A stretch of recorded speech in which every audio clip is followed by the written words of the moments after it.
Praise the lord. ప్రభు అయిన యేసుక్రీస్తు నామములో మీకందరికీ యేసుకు స్తుతి కీర్తన క్రిస్టియన్ గాస్పల్ మినిస్ట్రీస్ తరపున మీ అందరికీ శుభాభివందనాలు తెలియజేస్తూ ఉన్నాను. ముఖ్యంగా పాస్టర్స్ డే సందర్భంగా సంఘ కాపరులందరికీ పాస్టర్స్ డే శుభాకాంక్షలు తెలియజేస్తున్నాను. దేవుడు మిమ్ములను, మీ సంఘములను, మీ పరిచర్యలను బహుగా దీవించి విస్తరింపజేయునుగాక. ఆమేన్. కాపరి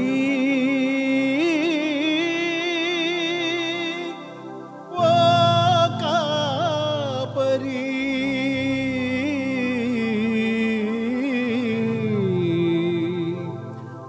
క్రీస్తు యేసు రాయభారి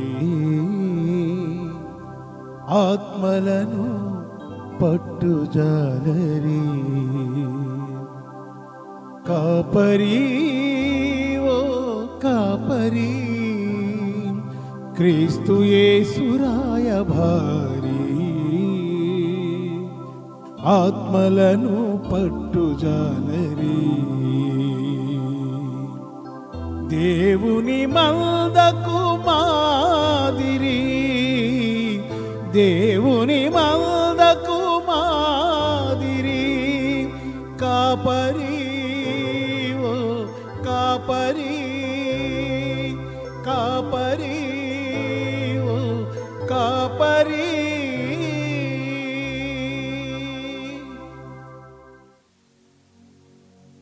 దేవుని వాక్యాన్ని చదువుకొని కొన్ని నిమిషాలు ధ్యానం చేసుకుందాం. నెహెమ్యా గ్రంథము 13వ అధ్యాయము 10వ వచనం. నెహెమ్యా గ్రంథము 13వ అధ్యాయము 10వ వచనం.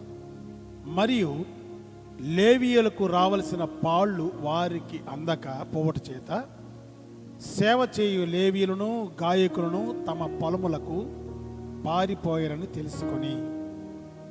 ఈ సంఘటన నెహెమ్యా కాలంలో జరిగింది. నెహెమ్యా పాడైపోయిన యెరూషలేము ప్రాకారాన్ని నిర్మించడానికి వచ్చినప్పుడు మరి మందిరం కూడా మూసివేయబడింది. మందిర పరిచర్య లేదు. అక్కడ మందిర పరిచర్య లేకపోవడం చేత మరి లేవీయులు, యాజకులు, గాయకులు వీరంతా పొలాలకు పారిపోయినట్టుగా వాక్యంలో ఉంది. అంటే వారు తమ ఆహారం కోసం మరి పొలం పని చేయడానికి కూలి పనులకు వెళ్ళినట్టుగా ఉంది. గమనించండి, సంఘ కాపరి యొక్క ప్రాముఖ్యత క్రైస్తవ విశ్వాసిగా మనం తెలుసుకోలేకపోతే అది మనకు ఆశీర్వాదకరం కాదు. సంఘ కాపరి మన కోసం, మన కుటుంబం కోసం, మన బిడ్డల కోసం ప్రార్థన చేసే మన దైవజనుడు. ఆయన మన కుటుంబంలో ప్రతి అవసరతలో, ప్రతి కార్యక్రమంలో పాల్గొని మనల్ని బ్లెస్ చేసే ఆయన. కష్టములో నష్టములో మనకు తోడుగా ఉండేవాడు మన స్థానిక కాపరి. నేటి దినాల్లో అనేక మంది ఏం చేస్తున్నారంటే కార్పొరేట్ సేవకుల వైపు చూస్తున్నారు. స్థానిక సంఘ కాపరిని విడిచిపెట్టి పెద్ద సేవకుల వైపు చూస్తున్నారు. గమనించండి, స్థానిక సేవకుడు మన కోసం, మన బిడ్డల కోసం ప్రార్థన చేస్తాడు. కాబట్టి మన సేవకుని యొక్క అవసరతలను మనం గుర్తించాలి. ఇక్కడ నెహెమ్యా కాలంలో మందిరం మూసివేయబడింది. లేవీయులకు, యాజకులకు, గాయకులకు ఆహారం లేదు.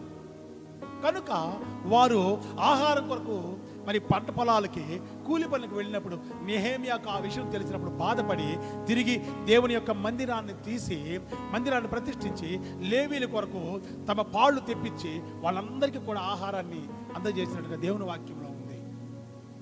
ప్రియమైన క్రైస్తవ సంఘం, ప్రియమైన క్రైస్తవ బిడ్డలారా, దేవుని వాక్యం మనతో మాట్లాడు. సంఘ కాపరి క్షేమమే మనకు క్షేమం. ప్రపంచ సంఘ కాపురుల దినోత్సవం సందర్భంగా మరొకసారి శుభాకాంక్షలు తెలియజేస్తూ, సంఘ కాపరి పరిచర్యలో, సంఘ కాపరి యొక్క కష్ట నష్టాల్లో మనం కూడా ఆయన వెంట ఉండి ఆయనతో పాటు పరిచర్యలో మనం పాలిభాగస్తులైతే ఆ పరిచర్య విస్తరిస్తుంది. దేవుడు ఆ పరిచర్య దీవెనకరంగా మారుస్తాడు. కాబట్టి మనం కూడా మన సంఘ కాపరితో కూడా వెంబడిస్తూ ఆయనతో పాటు పరిచర్యలో పాలిభాగస్తులైతే సంఘము క్షేమాభివృద్ధిని చెందుతుంది. అట్టి కృప దేవుడు మనకు దయచేయునుగాక. ఆమేన్. ప్రార్థన చేసుకుందాం. పరిశుద్ధుడైన తండ్రి, నీకు వందనాలు అయ్యా. ఇదిగో ప్రభువా, ఈరోజు మరి పాస్టర్స్ డే సందర్భంగా సంఘ కాపరులను దీవించండి, వారి కుటుంబాలను దీవించండి. వారి పరిచర్యను, వారి ప్రతి విధమైన పరిచర్యలో వారికి సహాయం చేసి అయా వారిని దీవించమని, వారి కుటుంబాన్ని మీరు కావలిగా ఉండి నడిపించి వారి సేవను ఇంకా విస్తరింపజేసి దీవించమని యేసు నామములో ప్రార్థించి వేడుకొనుచున్నాము తండ్రి. ఆమేన్.